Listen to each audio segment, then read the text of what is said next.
All right, Steeler fans, it's time for the All Bets Are Off segment. You know what it is, every Friday, second half. Jeremy, what's going on?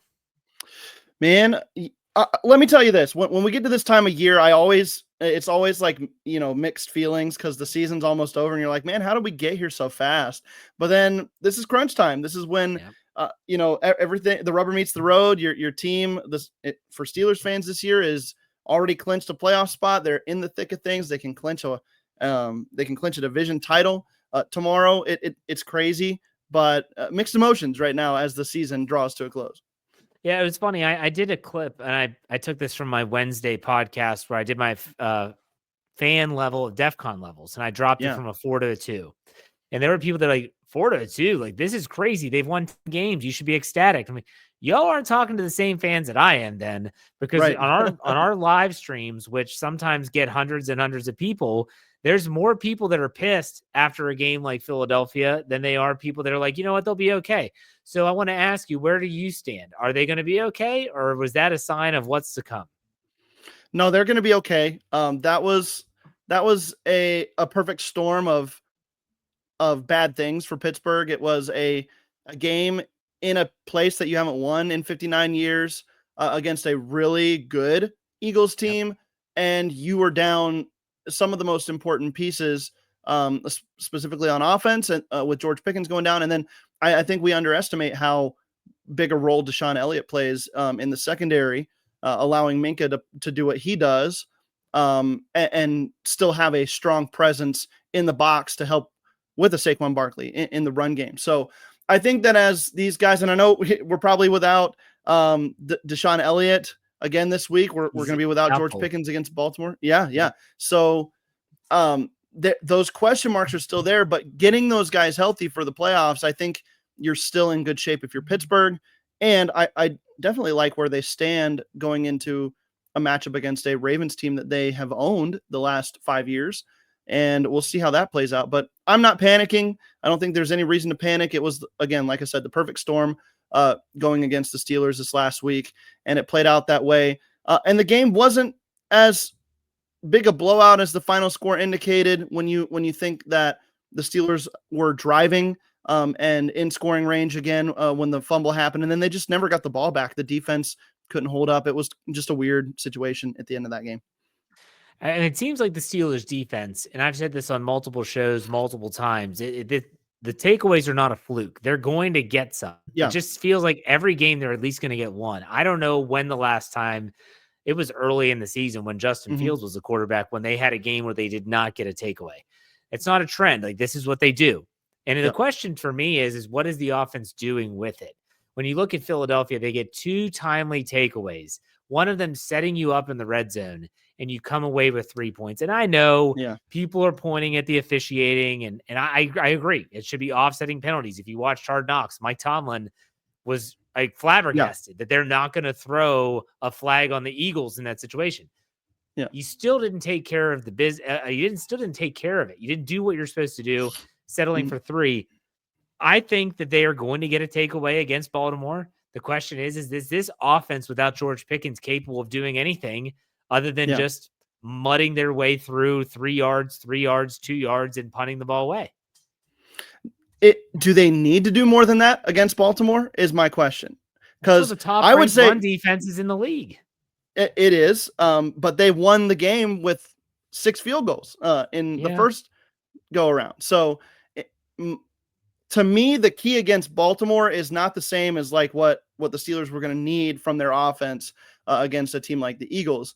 They're going to need this defense to do what it does, which is shut down Lamar Jackson, make things difficult, force a turnover or 2, and then let the offense do just enough. And that's been the formula throughout the last 5 years. I don't see why that would change all of a sudden. It's the same coaching staffs. It's basically the same rosters, especially on the Ravens side of things. I think that the Steelers are in position, even without Pickens, to where the offense can do just enough against a team like the Ravens that they know better and that their defense is going to play a better game against. We shall see. It's going to be interesting. I mean, the Ravens fans, and right before this Behind Enemy Line segment, had Josh on from the Caw podcast, and they're a confident bunch. They're a confident bunch. They think that after their bye, which was very recent. They're rested, they're healthy, they should be good to go. They think that the streak in terms of Lamar Jackson losing to the Steelers is going to end. And I don't know what it is. Weird stuff always happens in these games. It Yeah. always does.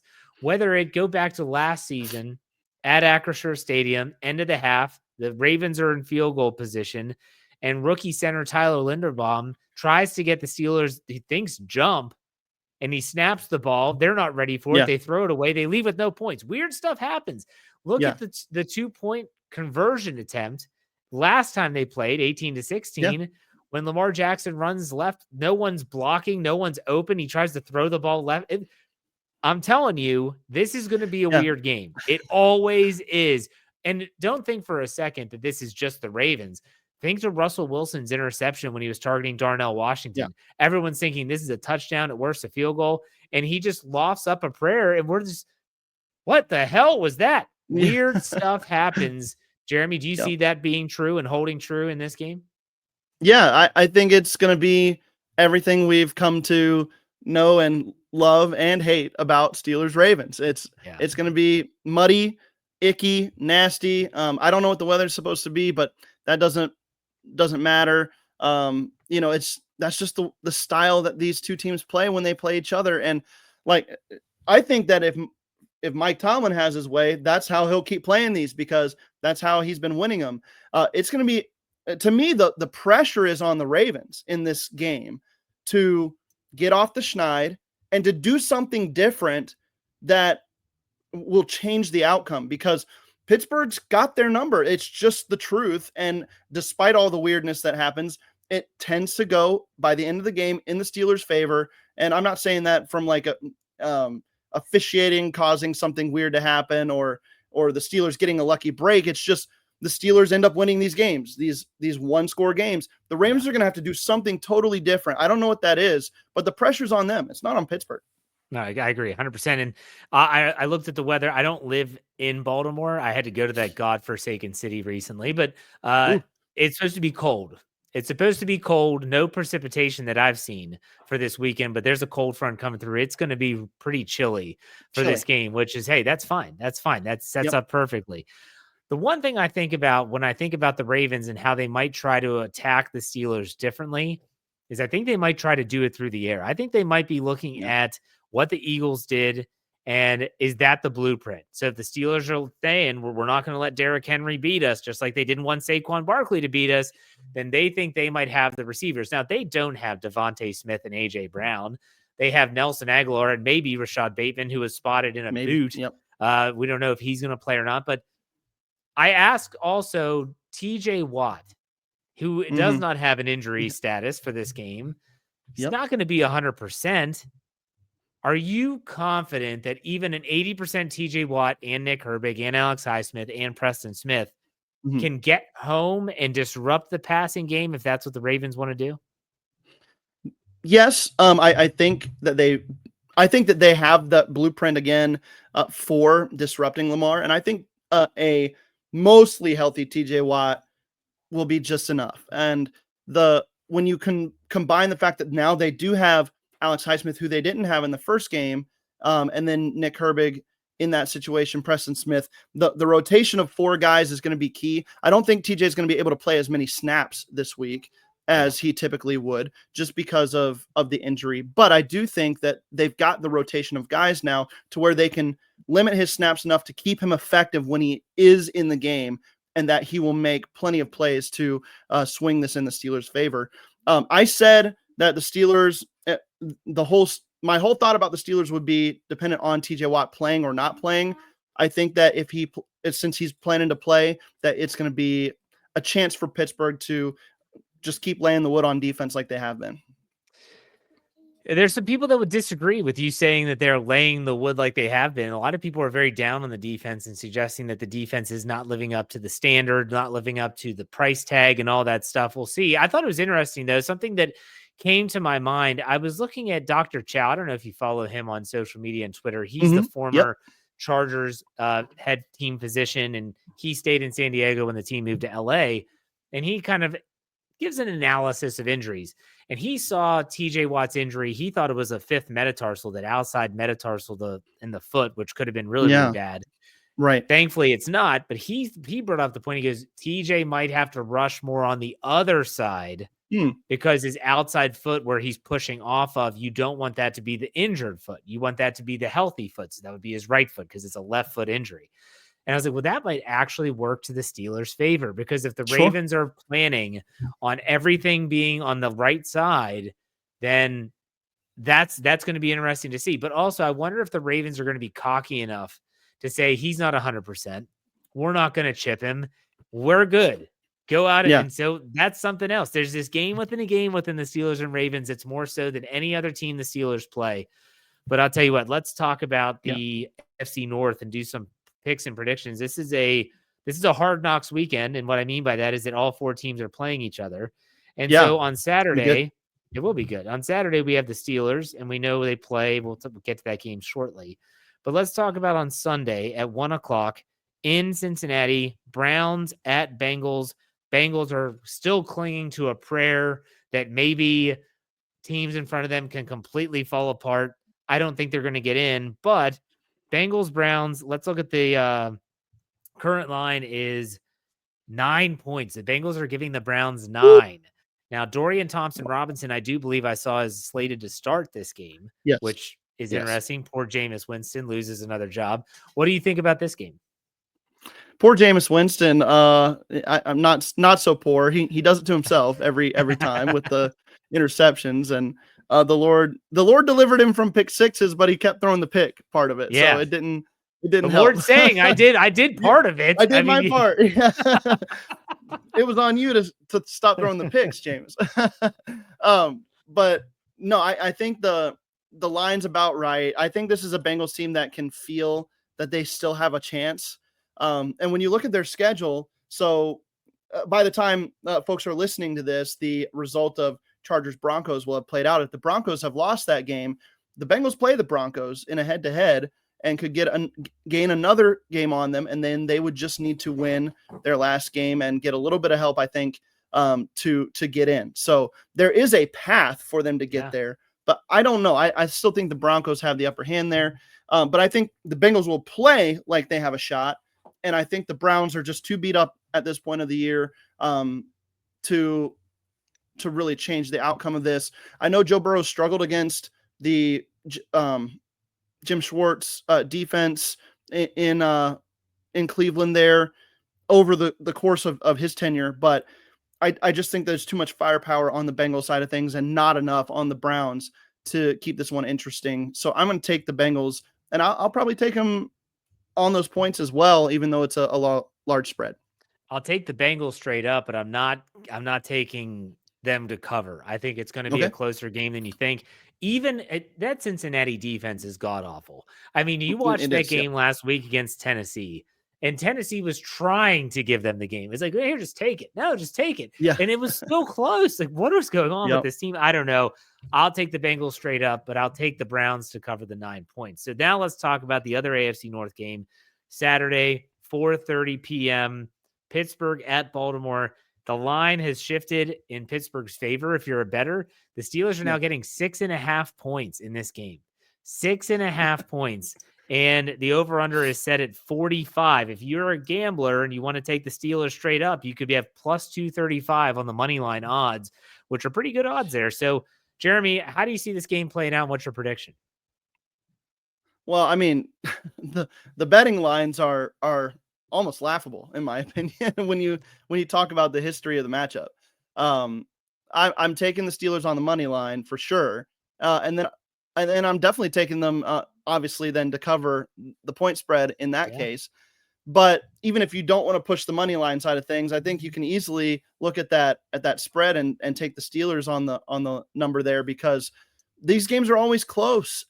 Nobody has won this game the last 9 tries outside of it being a 1-possession game, right? So it's been within that 7 points every time. So I think that continues. I like the under in this matchup as well. I think both teams' defenses will come out to play. The Steelers' offense is compromised. It looks like the Ravens' offense will be compromised to a degree without Rashad Bateman. It doesn't look promising for him. But and just the history, I keep saying that, and I wrote an article about it too. It's just been crazy this year how much the historical implications from the past have played into these games, and it's just been following the same patterns that we've seen for the last however many years of recent trends in these matchups for Pittsburgh. So I think it continues. I think the offense can do just enough. I would consider this a Jaylen Warren game, and then a Pat Freiermuth type game. If the Steelers want to win, they're going to have to get their big men involved in the middle of the field in the passing game through the tight ends and Mike Williams, some of the bigger receivers. And then I just think the defense is going to come to play. I really do. I think they know how to play Lamar. I think they have the game plan of all game plans when it comes to messing him up and messing up this explosive Ravens offense. They just take away all the explosive plays and make Lamar have to work for it. I think if they can do that, they win this game. They clinch the division. My score is going to be really, really close, and I am taking the under again. I'm saying the Steelers win this game 20-19, a 1-point game, very close. Last second field goal for the Steelers puts it over the top. I hope you're right. I don't care how it happens, as long as it happens, Yeah. These Absolutely. games, hey, like I said earlier, these games are weird. There's always something weird that happens in these contests. I think this is a game that's going to have a lot of field goals. And let's be honest, anymore, you want Chris Boswell over Justin Tucker. And Justin Tucker has missed them at home. He's missed them on the road. He's missed field goals. He's missed extra points. I think that all comes into play here. I think the Steelers offense comes out throwing the ball to open up the run. I think they look at this, and even without George Pickens, they're saying, we can't try and do what we did in Philadelphia. It's just not going to work. We're not going to be able to come out and just, we'll establish the run. They don't have that offensive line, not this year. So you're going to have to come out. You're going to have to do some rhythm passing. And I know that's not Russell Wilson's MO, but I think they're eventually going to get it going. Hopefully they have a quick start. They've struggled with that so far in the last few weeks, but I've got the Steelers winning this game 26-23. So barely on the over, but I think it's going to be a little bit more high scoring than people might think.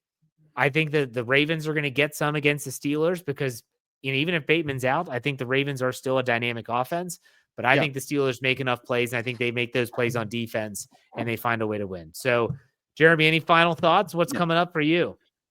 My final thought on the game is that the one time this year where the Steelers absolutely had to come out and start fast was against the Cincinnati Bengals after the pick six. And they answered the call. They did it. And George Pickens only had 3 catches in that game. Now, what he set up for everybody else is going to be the key factor in missing in this game. But I think Russell Wilson still has it in him. If he has to play some catch-up ball, he can go out and do that when the chips are down. So I like that. As far as coming up for me, Q&A, check that out. If you missed the fix, definitely go back and check that out. We did a rookie grading report card, and it was a lot of fun. We talked about all the rookies, including those who haven't played yet, including Beanie Bishop, undrafted free agent, and went through all of their grades this year, whether that's undeterminable at this point or the better grades for some of the better performances from those guys. And then just check out steelcurtainnetwork.com. Like I said, I wrote a historical trends article about the Steelers, and then be looking for the how we got here for the playoff contenders here in the next day or so. Love it. Jeremy, as always, thanks for your time, man. Enjoy the game. We'll talk next week. Have a good one, Jeff.